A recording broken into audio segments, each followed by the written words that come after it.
اختری بیگم ناز سے بہت زیادہ خوبصورت تھی۔ اس کا تعلق بھی چودھری کے خاندان سے ہی تھا، مگر وہ غریب لوگ تھے۔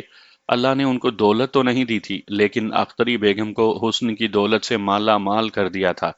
چودھری نثار اکثر اپنی خالہ کے گھر یعنی ناز کے ہاں آتا جاتا رہتا تھا۔ وہیں اس کی ملاقات اختری بیگم سے ہوئی اور وہ پہلی ملاقات میں ہی دل ہار بیٹھا۔